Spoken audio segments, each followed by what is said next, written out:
He works for Fox Sports. He's the Big Ten network broadcaster.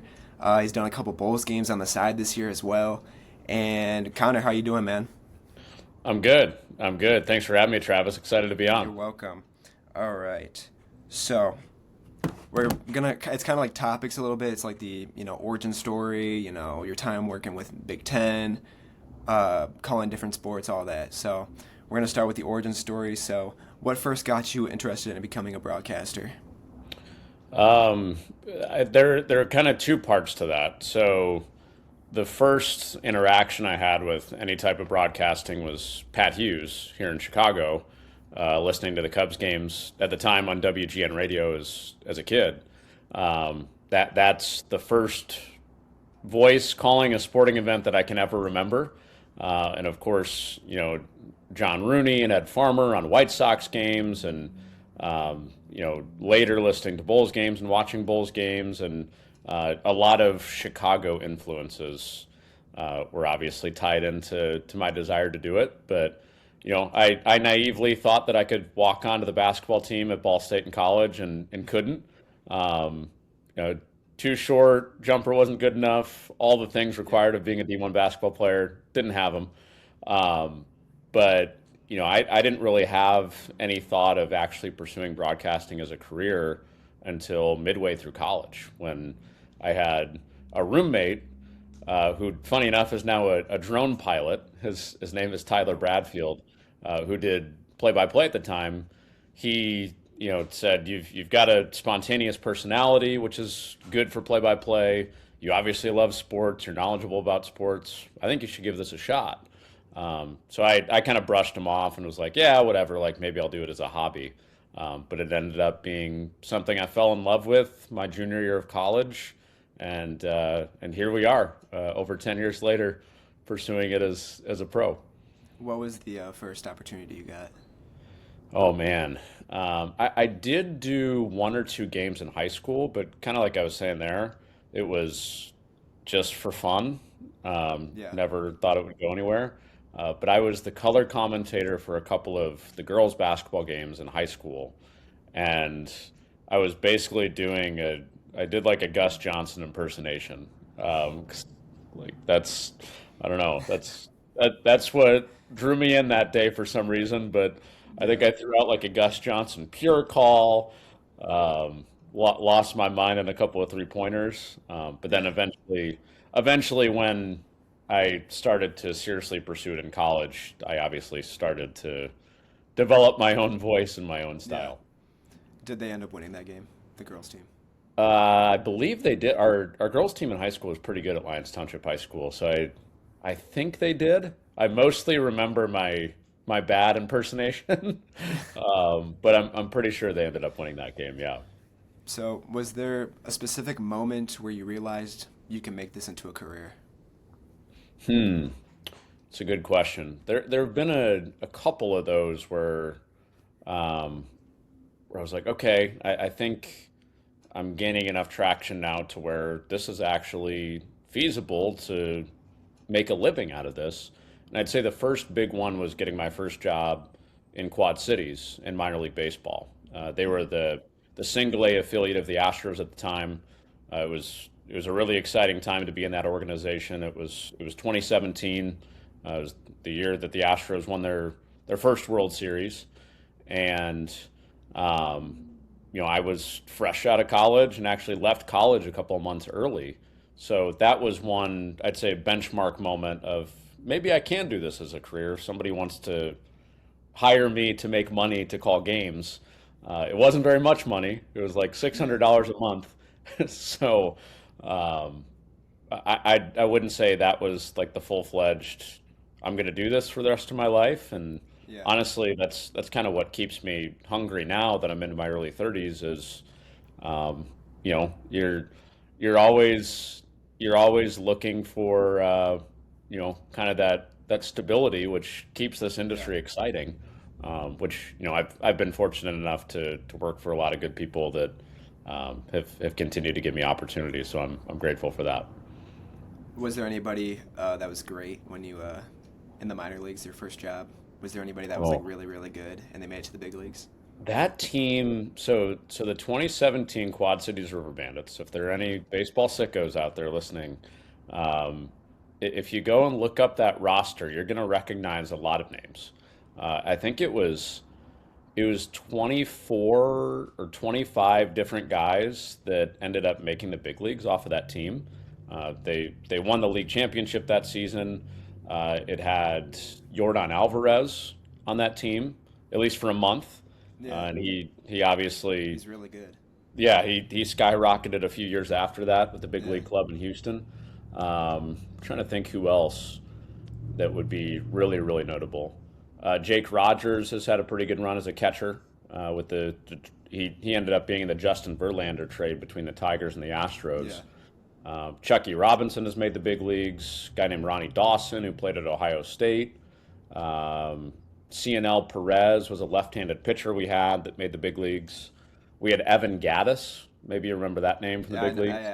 Yeah, Yeah, he yeah. he was on a The rehab familiar name. assignment. Yeah. Yeah, he was on a Oh my rehab assignment with gosh. us that year. So, um, yeah, it was it was funny because by like mid-June, all but one guy on our roster had been promoted. That's how talented Yeah, that team was. So, it was constantly relearning the roster throughout that summer. yeah. Jeez. All right. So next we have the craft of your broadcasting. So you're just gonna talk about your craft. How would you Hmm. describe your style as a play-by-play broadcaster? Yeah. Um, I hope loose and free is what listeners hear. Yeah. I really like interaction with my partner. Stacy King made that so much fun when I was doing those Bulls games, filling in for Adam Amin this year, where Stacy doesn't take much prompting. Yeah. He has obviously his own style, and Bulls fans absolutely adore him. Yeah. So I didn't really have to do much other than let Stacy be Stacy, but Yeah. I really appreciated that he would give it back to me a little bit too, and Yeah. it was a true partnership, as you hear with him and Adam Amin every single night on Bulls games. So yeah, that's hopefully what shines through when you hear my games, and Yeah. uh, you know, I hope that I'm up for the big moment. I feel like I've had a decent amount of practice with that from doing those Bulls Yeah. games because like 5 or 6 of those games were one possession games. So um, yeah, I like the exchange with my broadcast partner, and then when it's time to nail the big moment, that's kind of the play-by-play announcer's time to shine. How was it working with Stacey King? Just I off, mean, maybe off broadcast, just off, off the camera. yeah, amazing. I mean the bus rides to and from the arena, the the plane flights, just kind of kicking out of the back of the team plane Yeah. and hearing whatever comes to his mind is always entertaining or insightful. Yeah. So no, I grew up in Chicago, and I'm a huge fan of Adam too. Yeah. So not just to sit next to Stacy and work with somebody that I've listened to for 20 years, but Yeah. also Adam is somebody since he was calling Lamar Jackson's games in college at Louisville, is somebody that I've really looked up to with his football work, and ever since he's come to Chicago, somebody that I've watched a bunch to Yeah. not steal, but sample some of his work Yeah. and try to incorporate a lot of the good things that Adam does into what I do too. So, what do you focus on most during a live broadcast? Huh? Yeah, I mean it takes some pretty intense focus, especially if like the game that I called in Utah was a double overtime game, Yeah. and um, I think that's my main focus is to be as present as possible. Because being in this market and covering college football and college basketball and Major League Baseball, there's nobody that knows their team better than that team's fans. Yeah. So especially doing those Bulls games where I was the person that was helicoptering in and I was the fill-in, so I'm not Yeah. there all the time. I know because I am one how knowledgeable Bulls fans are. So if I'm not present and paying attention and on top of my stuff, I you know Bulls fans are going to see right through that. Yeah. So I think that's the biggest focus for me is can I be where my feet are and be as attentive as you are back Mhm. home and delivering this game to you. Yeah. So, how do you stay sharp and continue improving your craft? No, it's a good question. Watching other good announcers definitely helps. Mhm. I'm fortunate that there's not really an off season for me, so Yeah. to there will be a couple weeks in the summer where I'll have some time off, and then Hmm. it comes time to either finish out baseball season or get right into college football slash college volleyball season, Yeah. where you have to shake off some rust after a few weeks off. But Yeah. the fortunate part about the schedule that I'm working right now is that there's not really a long off season to where Yeah. I feel like I have to fully retrain what I have been doing. So Yeah. that's been a big help. So, moving on, we're gonna talk about, I guess, college baseball with you. What first off, what do you enjoy most about calling college baseball? What's the thing you most enjoy? The the uh, the hijinks, the interviews that we do at the end of the game where the entire team's throwing baby powder at their Yeah. teammate or putting Gatorade cups on their heads or doing a funny stunt in the background. Like that is so college baseball. Yeah. um, and I think it's a big part of the conversation that we've had at the major league level for the last 10, 15 years, right? Is uh, let the kids play and let them Yeah. have a little bit of fun, and that's what college baseball has been doing really well for a long time is keeping the joy in the game. So that's probably my favorite part about covering that sport is just how much passion those guys let fly and letting their personality show all game long. Yeah. Which is the favorite? Which one's your favorite venue that you've broadcasted at? Out of In all the Big college Ten schools? baseball. Yeah, college baseball. Oh, you know, I have a special place in my heart for Michigan State when it comes Yeah. to a college baseball venue because of how unique it is. Mm-hmm. For your listeners, if they haven't seen it, there's a huge wall in right field, not quite as big as the Green Monster at Fenway, Yeah. but huge wall in right field. I want to say 20 feet tall, something like that, and it's like the old Houston ballpark with Tal's Hill. The right fielder has to scale a hill to go up to the fence to Mm-hmm. make a catch.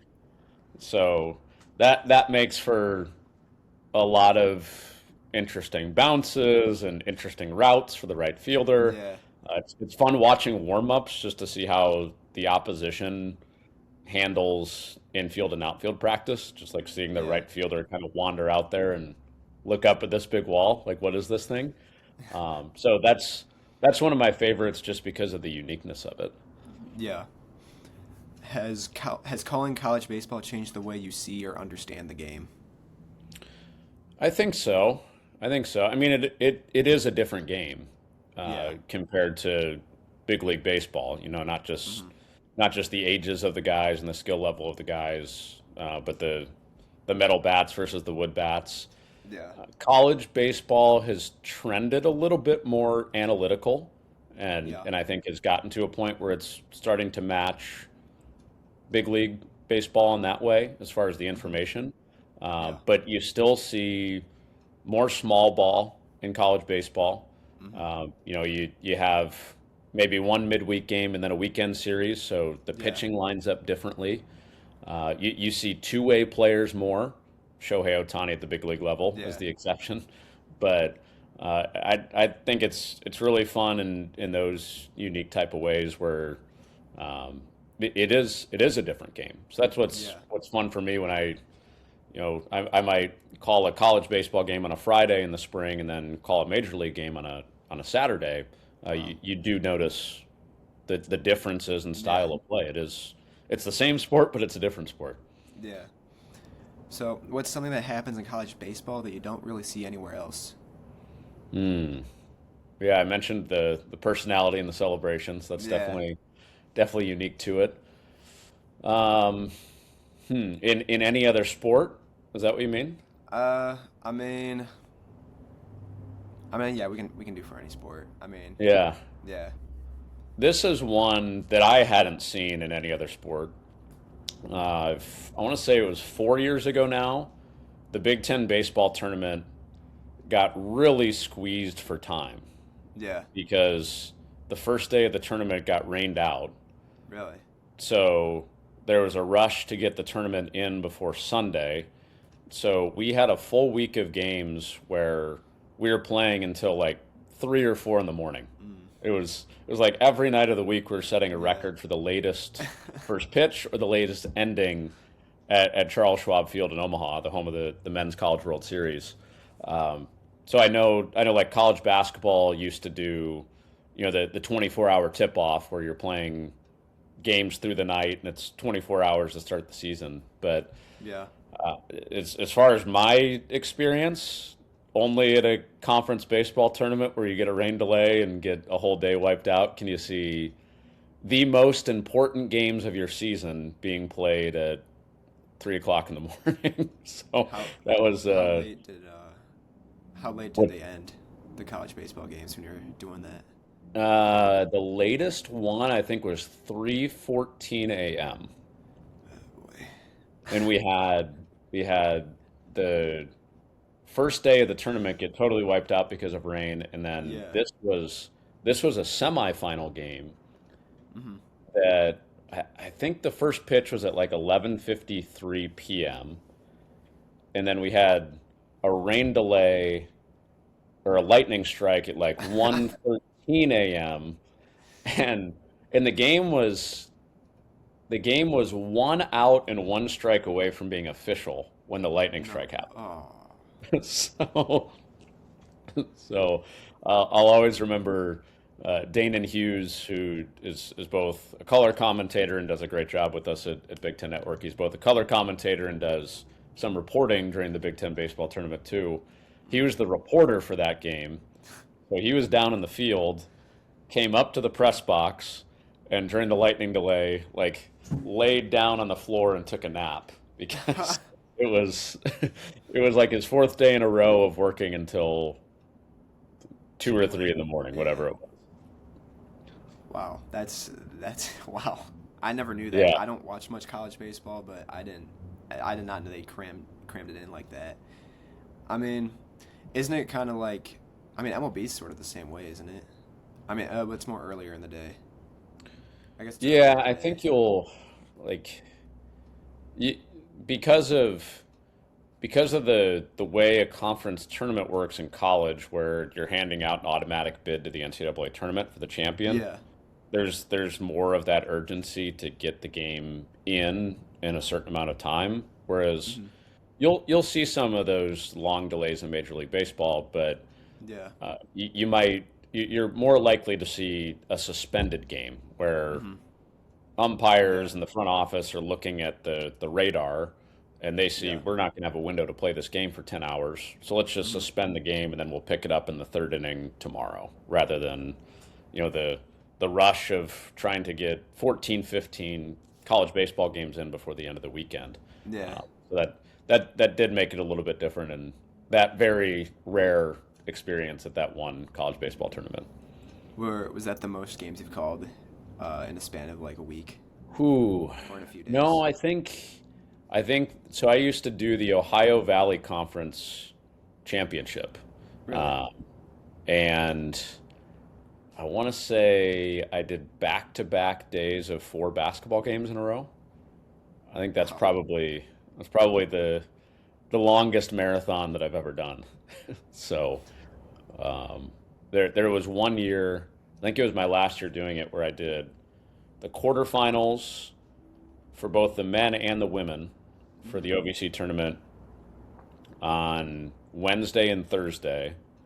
And then Friday, I had an assignment for ESPN at Kent State. I did the Kent State Akron game for ESPN, and then drove back from Kent, Ohio to Evansville, Indiana, and then did the women's championship on Saturday. So that was 10 games in two different cities in 4 days. So Boy, it was that's a lot of games. it was aggressive. It was That's a aggressive. lot of games. You must have been gassed after all of that. Yeah, well the kicker in that was after the second 4 game day, I had like a 9 a.m. flight in Louisville to try to get to Cleveland, and then I was going to drive from Cleveland to Kent State, but there was weather in Louisville, Yeah. so my flight uh, detaches from the gate or pulls away from the gate. We're headed to the tarmac, but then the pilot says, "Well, we got to head back to the gate. The weather's too bad." So I didn't want to risk it. Yeah. So I ended up driving from Louisville to Kent State, which was about 5 hours, and then Jeez. I think got to the game maybe an hour before tip. It was cutting it real close, but you know, Yeah. I was given the opportunity to do a bunch of games that week that I really wanted to do, and I was Yeah. grateful that um, bosses were understanding and let me do it, and Yeah. also my girlfriend turned the car around and helped me drive because she dropped me off in Louisville. She turned the Yeah. car around and helped me drive from Louisville to Kent State, and then Kent State all the way back to Evansville. That's So really kind of her. yeah, couldn't have That's done. really kind of her. Yeah, yeah, I agree. Um, all right, so since we're on the college basketball topic, how different is the pace of calling basketball compared to baseball? Very different, very different, and I would say very different from college basketball to the NBA. Also, Yeah. I'm about to go through this starting this week with college baseball. I think the biggest changes season to season for me as far as tempo and pace are always basketball into baseball and then baseball into football. Hmm. The football to basketball transition is a little bit easier just because they're both a little bit more quick hitting. Yeah. But to go from the fast tempo basketball to the slower pace and the storytelling style of baseball, Yeah. and then that style into the shotgun pace of a football game, Yeah.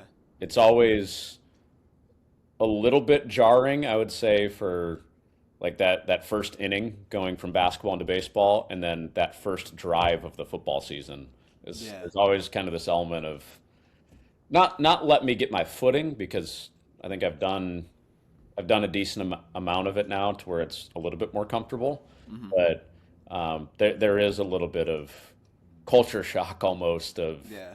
of the speed every time that I make that transition from season to season. So, what's the biggest challenge when calling a fast-paced sport like basketball? Hmm. I think of bouncing between those Bulls games and some college games this year. Mm. And it just so happened that in the same week, I think I had the Bulls and the Blazers, Mm. and they played at two of the fastest paces in the NBA. So that game got up and down. I think it was like 129 to 126, the final score, 131 129, the Bulls Yeah. Blazers game. And then the game I called later that week for college was West Virginia Pitt, which was really fun. It was, it's the backyard brawl. Yeah. Those fan bases hate each other. Yeah. The students were there 2 hours before the game just to taunt Pitt as they walk in the building. But West Virginia plays at one of the slowest paces in college basketball. Yeah. Pitt played at a pretty slow pace too. So we're talking all the way until like 3 seconds on the shot clock where we're we're telling stories. And I walked away from that game almost thinking like, was I not as prepared as I should have been Yeah. for this game? Just because there was more time to interact with my analyst and and Yeah. storytell a little bit more. Whereas in the NBA, it's like I barely used 5% of the stuff that I prepared for some Yeah. of my NBA games just because it was flying up and down. So Yeah. that was like you talk about a little culture shock going season to That's season. yeah. That was that was a That's big one. insane. Hmm. Which one do you like calling more, NBA or college basketball? I love them. I love them both, honestly. Yeah. Like it would be really hard for me to pick. Hmm. One thing that I would love to do at some point is call an NCAA tournament weekend. Hmm. And I'd love to call NBA games more full time too. So I know you asked me to pick, but it's really hard for me to pick because Yeah. I love them both. Yeah. Well, I guess tell me which one do you like, more than the other? Which one's like the favorite part that you like more than what you do in the other? Yeah, If that makes any sense. yeah. I mean, it's like it really is like 1A, 1B. It's almost Yeah. like if a parent were to pick a favorite child, because I love them both so much. Um, I would say here's what I love about the NBA is the NBA is so good about promoting their stars and Yeah. telling the story of their stars that the storytelling is just different at that Hmm. level. Yeah. Because I did the Bulls Nuggets game, and before I even got the assignment, if you dropped me into Denver and told me I had to call the Bulls and the Nuggets, I could tell you 15 things about Nikola Jokic without even opening my laptop. Yeah. And the same goes for the game I did against the Cleveland Cavaliers. Hmm. Donovan Mitchell, the same way. Um, and the skill, the speed, um, that just makes for an aesthetically pleasing product to watch. Yeah. I know the league has to figure out tanking, and Th- teams are getting fined for all Yeah. that stuff, and hopefully they do, and that'll make the product even better. Hmm. But when the product is at its best, it is there's a reason these TV networks have paid billions of dollars to broadcast those games on this latest Yeah. agreement. And then the college game, the thing that I love the most is the atmosphere. Like Yeah. you can't replicate that in the NBA because it just is different. You don't have Hmm. students living on a campus. Yeah. But my final college basketball game of the year was Nebraska against Iowa, and part of the game day routine is me and my broadcast partner will go to the pregame practices for both teams. Hmm. So usually those wrap up about 4 or 5 hours before tip. So I'm walking out of Pinnacle Bank Arena. Yeah. Let's say it was 4.5 hours before tip last Sunday, and I'm walking. I can walk to my hotel at Nebraska, and I'm walking down the street to my hotel, and for a block and a half, there are Nebraska fans lined up out the door. 4.5 hours before the game. Yeah. I mean, you don't really get that unless the students are Yeah. right there and living right there Yeah. and care deeply about their school and their team. So that's Hmm. that's what I love about college sports is stuff like that. Yeah. Uh, Favorite venue you've called that in NBA and college basketball? Hmm. I really liked Denver. Denver. If we're talking road arena, I mean Yeah. the United Center in the Yeah. NBA That's is the best one. yeah, that's top of the list, No, and I love the obviously United has Center. yeah has great sentimental value to me too. Yeah. So to get to do my first Bulls game at the United Center was a pinch me moment. Yeah. Um, and then college venue, who there are like four that just popped into my mind. Um, Four. Wow. Mackey Arena at Purdue, Okay. Breslin Center at Michigan State, Hmm. Assembly Hall at Indiana, Hmm. and then Pinnacle Bank Arena at Nebraska. If people have never been there and experienced that, it's the three that I mentioned get a lot of love for good reason. Yeah. But I think Pinnacle Bank Arena and I'm going to call it Assembly Hall at State Farm in Champaign. Um, but Illinois and Nebraska have two of the under talked about home environments in not just the Big Ten, but I think in all of college basketball. Yeah. But understandably, Mackey and Breslin and Assembly Hall with the Yeah. history that they have there do get talked about a lot. Yeah. And I can tell you firsthand that the ground shakes at your feet when things are going right for the home team. Yeah. A lot of people do say Mackey Arena. The people I Mhm. talk to, they do say Mackey Arena a lot. They like that place. I think it's like they have good engineers at Purdue, right? So I think so. they've mastered the sound design on how to trap the noise at Mackey Arena because Yeah. that sound that sound goes straight up to the roof and then echoes straight back down. And the unique part of your broadcast setup at Mackey Arena is you're like under the court. I mean, you're court side, but you're kind of like tucked into um, like a I don't even know how to describe it. You're tucked into like this bay Mhm. where if you stand up, the court is like at your waist level. So all that noise at Mackey Arena just comes like crashing down off the ceiling into this bay that you're Yeah. sitting in broadcasting the game. So it's different and it's deafening. Yeah. And then half the time you're just seeing a bunch of NBA players. They're going to be future NBA players. Yeah, That's pretty much who you're watching half the time. right. All right. So now moving on, your Fox Sports career. How did the opportunity with Fox Sports come about for you? So some of it was my work at Big Ten Network. Mm-hmm. Fox Sports partially owns Big Ten Network, so there's a natural relationship there. And I think I mentioned this a little bit earlier, but just having the good fortune of bosses that believed in me early Yeah. to do some games that maybe aren't on everybody's radar and to learn that way at Big Ten Network.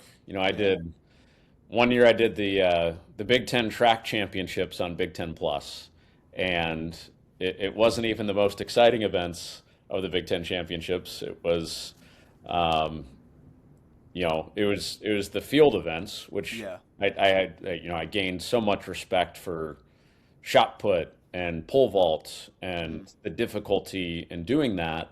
Yeah. But it's not the easiest thing to televise just because there are so many gaps in between attempts on those events. Yeah. But that was one of my early events for Big Ten Network, and my bosses basically just said, we haven't broadcast this before, but we want you to go and figure it out. Yeah.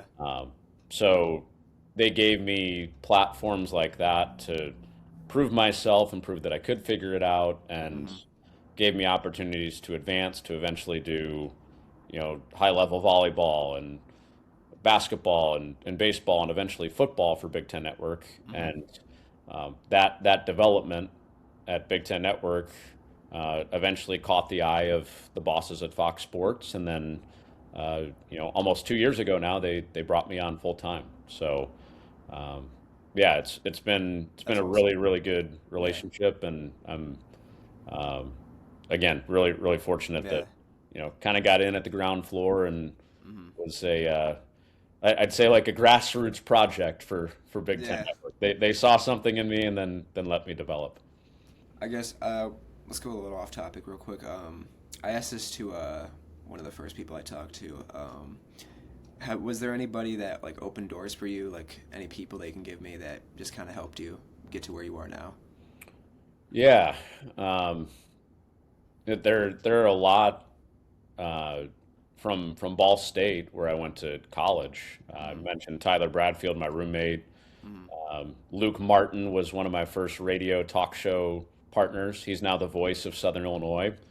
Mick Tidrow was my roommate. He's the voice of Ball State. Mm-hmm. Noah Reed and Jack Kaiser were my classmates, and they're also out in the play-by-play world and doing Yeah. doing really well. Mike Reese was my boss at Southern Illinois, Mm-hmm. and he was the 40-year voice of Southern Illinois, and Yeah. was one of the first people to take a chance on me professionally, Mm-hmm. to hire me to do college games. Yeah. I'm still really close with Mike and talk to him regularly, and He's living his best life, retired now, uh, but he always checks in and is watching Yeah. the games that I'm doing now. Another one would be Joe Brand, who you might be familiar with from his work with the Chicago Blackhawks. He was he was the pre and post game host for 4 or 5 years, and now is the voice of the Pittsburgh Penguins. But Joe and I were actually broadcast partners in the minor leagues for the King County Cougars. So Oh, another person that took a chance on me early and hired me to be his number two in the booth, and we spent 2 really fun years together, and it's awesome to see Joe go from the success he had in Chicago to you know killing it with the Pittsburgh Penguins. Penguins now Yeah. as their radio voice. When did you do the King County Cougars? 2018 and 2019 were my 2 years in Oh King shoot. County. Yeah, the last guy I talked to was the King County Cougars broadcaster. So Who's that's that? Connor Klingon? Connor Klingon. Yeah, Okay, I did all him right. last time. Yeah. Yeah, that's Joe. Joe and I always joked about that as he replaced Yeah. one Connor with another. Yeah. But yeah, Connor does a really good job. Yeah, he Yeah. obviously you talk to him, Notre Dame product, and Yep. doing some TV stuff too. So yeah, Yeah. Connor with one N. That's what differentiates us. Yeah. So I got two straight Connors this time. This is Nice, my second straight Connor that I'm doing. So. nice. Okay, now back to Fox Sports. Do you feel like you have to elevate your approach when you're on a national broadcast? You know, that's one thing I really took from Joe when we did King County Cougars games together was, Hmm. um, he had been around Wayne Randazzo, who's now the voice of the Angels. Um, he was there with Joe, Hmm. and then Joe took over the number one job, and then a few years after that, Joe hired me. So Joe had some of that exposure to somebody that had gone national. Yeah. And what I really appreciated about the way that Joe approached the job was that, yes, we're calling minor league baseball. Yes, it's single A baseball, and these guys feel a long way from the majors. Hmm. And, some of the trips that we went on certainly felt a long way away from the majors, staying Yeah. in cheap motels and, having $10 for per diem. Yeah. But even with that as the backdrop, Joe had this really good attitude of, this is a game that's going to prepare me to do Major League Baseball someday, Yeah. or he went and he called a White Sox game on the White Sox radio network shortly after that, and then the Blackhawks, and then the Pittsburgh Penguins thing happened. So there was never really this attitude of, well, it's just minor league baseball. Let's Yeah. mail it in today. And because of that, I think it put me in this headspace of I'm preparing every single day like I'm calling a game on national TV or on national radio or for a team. So it's not entirely different just because I'm holding a Fox Sports mic flag now compared Yeah. to putting the headset on for Hmm. a Kane County Cougars game against the Clinton Lumber Kings or whoever it is. Yeah. Was there a moment during a Fox broadcast where it really hit you like you really made it here? I think I'm still chasing that a little bit. I think that keeps me hungry. Some of my early college football games working for Fox last year Yeah. were pretty cool to just kind of take in the scene. Hmm.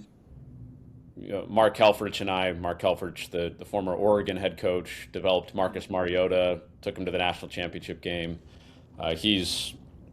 He's been my broadcast partner the last 2 years with Fox, and we called Colorado against Baylor in the 2024 season, Was and that the Hail Mary? that was the Hail That Mary. was the Hail Mary. That was the Hail Yeah, I Mary. remember that. I do remember that game. So that was one where that happens. Obviously, that was crazy. Sold out crowds going nuts. Hmm. And then Colorado, it looks like they've won the game in overtime, but then a play goes to review. Hmm. The fans have stormed the field, and they got to get them off the field. but then the review upheld the call, so then the fans could stay on the field. Yeah. So that was one where I just remember the adrenaline of those 4 hours Hmm. literally shaking me to my core. Like I remember walking out of the press box that night with like an adrenaline rush where it had literally jolted me. Yeah. And those are the type of things that keep me coming back. Hmm. Um, I've had yeah, I get adrenaline every time that I take the air, but Yeah. um, those are the nights that are truly special, Hmm. and I'll never ever forget. All right. So now, next up, we have this. We're getting to home stretch here. So, just some advice that you can give out to people. I have just a couple questions here. What's the biggest lesson you've learned in your career so far? Hmm. I think it's that TV truly is a team sport. Mm-hmm. Um, I started in radio, Mm-hmm. and radio, I love the script development and the Yeah. rapid fire decisions you have to make in radio. But it very much is a monologue in a lot of ways. Yeah. I did a lot of games early in my career where I was the only one on the broadcast crew that night. I Yeah. was the pregame host, the halftime host, and the postgame host, Wow. and I was mixing the sound. I was Mm-hmm. setting up the equipment. I was making sure all the levels were right, and that was the show. It was literally a one-person show, Mm-hmm. but TV is the closest thing that I've experienced to being on a sports team since I was a high school athlete, Mm-hmm. and I love that element of it. You know, um, as the play-by-play announcer, in a lot of ways, we get to be the leader of the crew Mm-hmm. and set the feeling and the tone for how the night or how the game is going to go for your partner, for your producer, for your director, Yeah. for the audio people that are around you, and that's a big responsibility. But I've also had a lot of games where the other people are lifting me up too. Yeah. I called a Bulls game in Milwaukee on a Friday night and had a short night of sleep and then flew to TCU, and by the middle of the next day I'm calling a Saturday football game, and Yeah. trust me, it was not hard to muster the energy to do that back to back Mm-hmm. because I mean it's the Chicago Bulls against Giannis, and then it's a, a big college football game on Fox the next day. Mm-hmm. Um, but but the crew knew that it was a tight turnaround for me, Yeah. and I found that the people around us in the booth, the behind the scenes people, they knew the circumstance and they lifted me up that day. Yeah. So it goes both ways, and it really is exciting and collaborative and feels like being on a team again, which I love. And then, what still motivates you every time you step into the booth? Hmm. I think it's the hunger I felt as a minor league announcer. You know, Mm-hmm. I always told myself when I was just looking for that first network opportunity to do a game at Big Ten Network or ESPN or Fox, Yeah. like I would love to just do one of those. Mm-hmm. And how how grateful am I to have a whole season and a whole schedule of these games that I used to just just hope that I could get to do once. Yeah. Uh, so I think kind of taking myself back to the person. I mean, I'm still the same person, but the place that I was in when I was grinding through some of the small towns in the Midwest League to Yeah. hopefully to hopefully get an opportunity to do what I'm doing today. That's awesome. Okay. Final portion is the fan questions. I asked people last night to give me some questions. So these are from like other people that are not me. All So, right. first one we have favorite game you have called. Jack Pokow asked. All right. I would say, can I pick two, or does it have to be one? You can do whatever. Yeah. Okay. Um, two. So two come to mind. One's volleyball. One's baseball. and I'll go volleyball first. Volleyball Day, Nebraska was Nebraska volleyball played Omaha at Memorial Stadium, the Nebraska football stadium, and 92,003 people showed up. Wow. Oh, So, jeez. That's a that lot. was Wow. yeah, that was a world record for a women's sporting event ever. World record Really? ever. Yeah. So that was surreal to be a part of.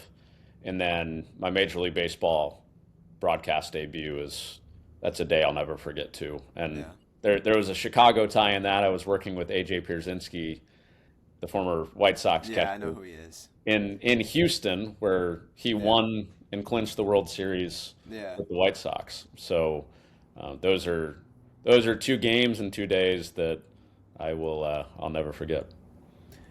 The next one we have is your favorite player. Johnny Felix asked it.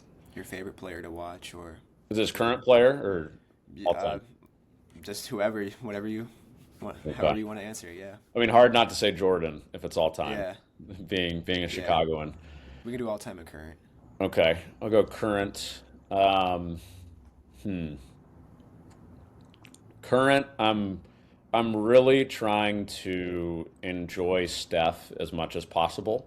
Yeah. 'Cause I know we're getting toward the end here, and maybe it's because I alluded to the story a little bit earlier, but I was this undersized basketball player in high school that Yeah.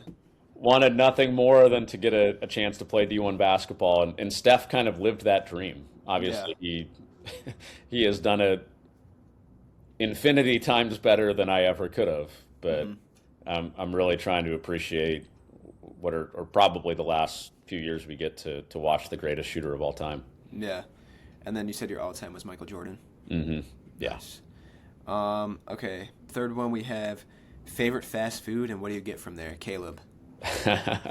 This might get some people scrunching their noses a little bit, but I know it does with my friends and family.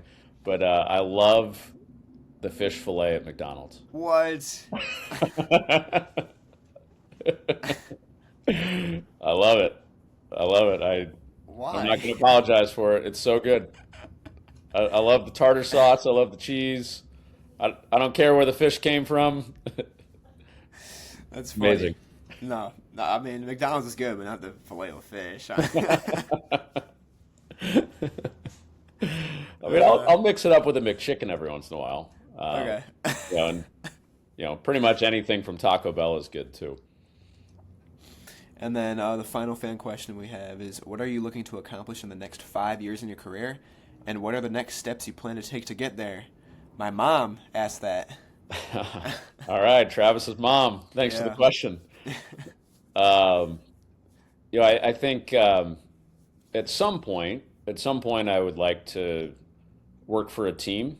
I love what I'm doing right now, Yeah. and I would love to continue to, advance at the national network level.